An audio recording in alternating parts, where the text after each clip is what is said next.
Hello friends, आप सब कैसे हो? आई होप आप सब बढ़िया होंगे। तो कैसी लग रही हूँ मैं? ये ड्रेस मैंने ली थी अपनी सेकंड प्रेगनेंसी में, जब मैं हॉस्पिटल जाती थी। और यही वेयर करके जाती थी, गाउन्स वगैरह, सिंपल गाउन्स जॉर्जेट का है। और ऐसा फील होता है कि हाँ, बहुत हल्का हल्का है और इजी टू वेयर होता है, देन अच्छा लगता है। और अभी सिर्फ और सिर्फ मैंने लाइनर अप्लाई करा है और ऑयल अप्लाई करा है अपने फेस पे, जो कि मैं बचपन से ही करती आ रही हूँ। जैसे सरसों का तेल हो गया और नारियल का तेल हो गया, कोकोनट ऑयल और मस्टर्ड ऑयल, और उसके अलावा जॉनसन बेबी क्रीम। उसके अलावा मुझे कोई भी प्रोडक्ट किसी भी ब्रांड का मुझे पसंद नहीं है अपने फेस पे अप्लाई करना। सिर्फ़ और सिर्फ ये तीन ही, मतलब जो भी हाथ में आ जाएगा वही मैं अप्लाई कर दूँगी अपने फेस पे। और मुझे सभी ये कहते थे कि हाँ, रंग काला हो जाएगा सरसों का तेल लगा के, नारियल का तेल लगा के रंग काला होता है। और जॉनसन बेबी क्रीम जो लगाती थी उसी पे ऑब्जेक्शंस, वही सभी कहते थे कि हाँ, नहीं सही होता है, काला होता है रंग। मेरे फ़ायदे के लिए कह रहे थे, बट वही यार, मेरे को बाकी चीज़ें अप्लाई करना पसंद ही नहीं है। मेरी बॉडी को सूट ही नहीं करते हैं, मेरे फेस को, स्किन को सूट ही नहीं करेंगे। और रही जॉनसन बेबी क्रीम की, तो वो बैन हो चुकी है पाउडर, ये ब्रांड ही बैन हो रखा है। बट फिर भी स्टिल मैं उसी को ही यूज़ करती हूँ क्योंकि मेरे को बहुत पसंद है वो। और साइड इफ़ेक्ट वगैरह कुछ भी होगा देखा जाएगा। आज के टाइम पे हर एक प्रोडक्ट के साथ साइड इफ़ेक्ट्स वगैरह तो होने ही होने हैं, कुछ ना कुछ केमिकल ऐड करे होते हैं। तो इससे बेटर है जो मेरी बचपन की फेवरेट वाली क्रीम है, जो मैं लगाती आ रही हूँ बचपन से, उसी को ही लगाती हूँ अभी भी। और रही रंग काले होने की बात, तो रंग काला भी अच्छा है, बस दिल साफ़ होना चाहिए, बाकी रंग से क्या रखा है यार।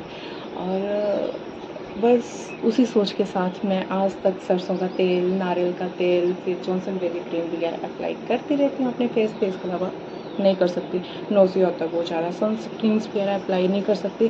गोवा गई थी 2 महीने पहले, तब भी मैं काली होके आई थी वहाँ से, बट फिर भी मुझे सनस्क्रीन वगैरह लगाना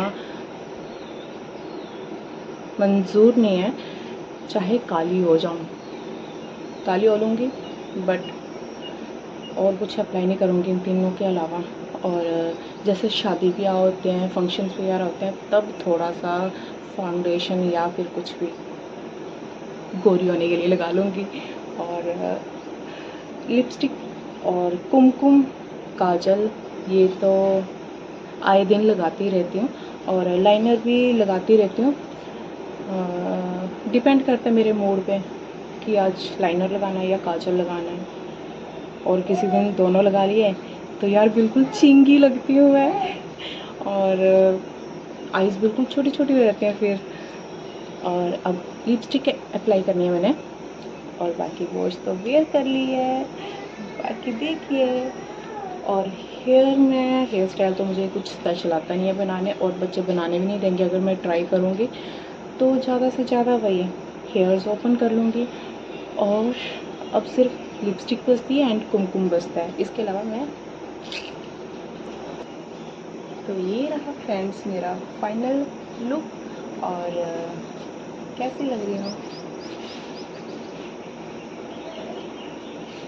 सो ये ड्रेस वैसे तो ऑफ शोल्डर भी है, बट ऑप्शनल है, आपको जैसे वेयर करनी है जगह के हिसाब से वैसे आप वेयर कर सकते हो।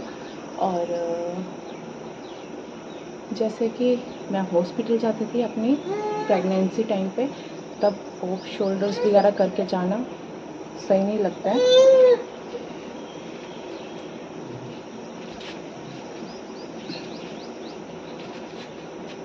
मुझे कंफर्टेबल फील नहीं होता था, क्योंकि जगह के हिसाब से ड्रेसिंग करना ज़्यादा बेस्ट रहता है। तो क्या करती थी मैं, ऑफ शोल्डर्स को इग्नोर करके शोल्डर्स अप कर लेती थी, देन इस तरह से वेयर करती थी ताकि हॉस्पिटल में ऐसा ना लगे कि मैं पार्टी के लिए उठ के आई हूँ। और ऑफ शोल्डर्स सिर्फ पार्टीज़ वगैरह में ही अच्छा लगता है, जो कि होती हैं पार्टीज़ प्रोफेशनली उस टाइप की। और कहीं घूमने गए हो, घूमने के लिए ये गाउन्स वगैरह, और ऐसे बन के जाती थी, यही लुक होती थी। ऐसे कुमकुम और ये लाइनर या फिर काजल ऑप्शनल है, और लिपस्टिक, बस यही। और अपनी वॉच, मुझे घड़ियों का बहुत ज़्यादा शौक़ है। मेरे भैया ने, जब मैं मेरी शादी नहीं हुई थी, मेरी शादी से पहले तो ये वाली गिफ्ट करी थी भैया ने। और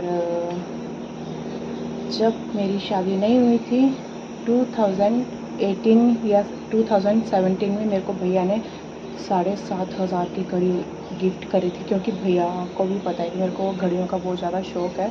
और इसलिए भैया ने मेरे को घड़ी गिफ्ट करी थी। मेरी जान से ज़्यादा प्यारी थी, बट अफसोस वो किसी ने ख़राब कर दी। और मेरे नसीब में सिर्फ वही लिखा था, 1 साल पहनी है बहुत मुश्किल से। और वो ऐसा ब्रांड है ना कि उसका मेरे को ना पठानकोट में उसका कोई स्टोर मिला कि हाँ ठीक करवा लूँ।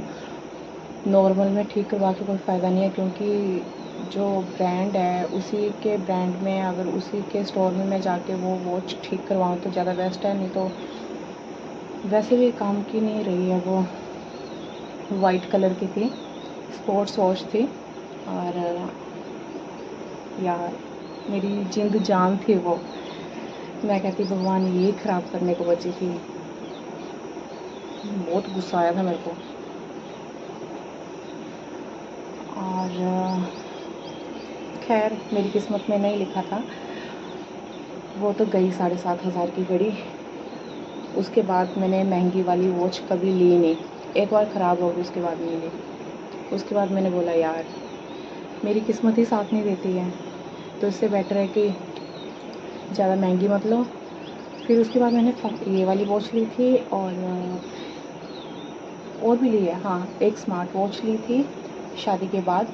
और एक घर पे ऐसे ही पड़ी थी मेरी सिस्टर इन लॉ की, तो वो डेड थी। जैसे पहले रहता ना गोल्ड कलर की वॉच आती थी, ज़्यादा ट्रेंड था वो हमारी मम्मी के टाइम पे। और वो वाली वॉच थी दीदी की पड़ी हुई। मैं सफाई कर रही थी घर पे, मेरे को मिली अभी बॉम्बे आने यहाँ पे गुजरात आने से पहले। मैंने घर पे सफाई करी दिवाली पे, तो तब मुझे वो वॉच मिली। तो मैं कहती यार मम्मा ये किसकी वॉच है मतलब कलर उसका ख़राब नहीं है, वैसे नहीं कि नई लग रही है, बट ये है कि डेड पड़ी है, मतलब काम नहीं कर रही है अपना। तो मम्मी कहते ये दीदी की है। तो मैं कहती दीदी से पूछ लेना, अगर उनको चाहिए होगी तब तो ठीक है, तब नहीं लूँगी मैं, और अगर नहीं चाहिए उन्हें तो फिर मैं यूज़ कर लेती हूँ अगर दीदी परमिशन देते हैं। तो मम्मी कहते कि उसे क्या, वो उसे नहीं पहननी, वो तभी छोड़ के गई है, तो तू पहन लेना अगर तुझे पहननी है। तो उसका सेल डलवाया था, और वो वैसी नई की नई बन गई है। और मैं तो यार घड़ियों को लेकर तो बहुत ज़्यादा वो रहती हूँ कि हाँ मुझे घड़ियों की कलेक्शन होगी, फिर लिपस्टिक्स वगैरह की कलेक्शन होगी, देन उसके बाद ड्रेसेस की होगी, शूज़ की। ये अभी तो बच्चों के साथ इतना हो नहीं पाता है, क्योंकि घूमना नहीं यार, बाहर निकलना नहीं हो पाता है। इवन मैं अपना मेडिकल चेकअप के लिए नहीं जा पाती हूँ। मेरे को अभी 3-4 महीने हो गया, हॉस्पिटल जाना मेरा हो ही नहीं पाया है। थायराइड की मेडिसिन ली हुई मेरे को 3-4 महीने हो गए।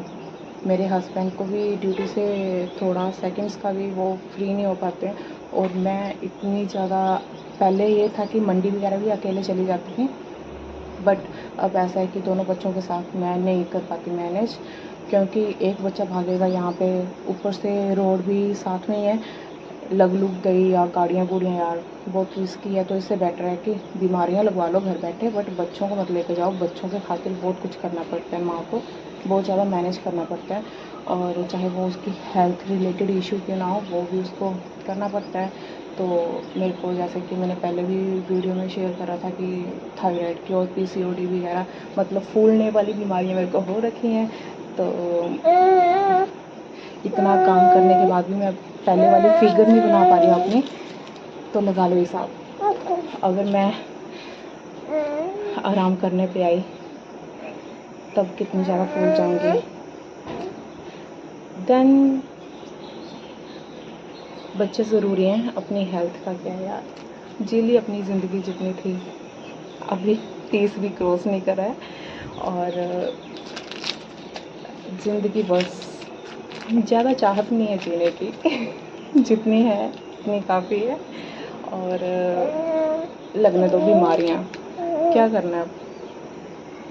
मिठू, ये मिठू, तो मैं आपको कैसी लग रही हूँ प्लीज़ कमेंट सेक्शन पे जाके कमेंट्स करिएगा, और नहीं करना होगा तो प्लीज़ लाइक ही कर देना। Then thank you so much मेरी वीडियो वॉच करने के लिए। Bye bye.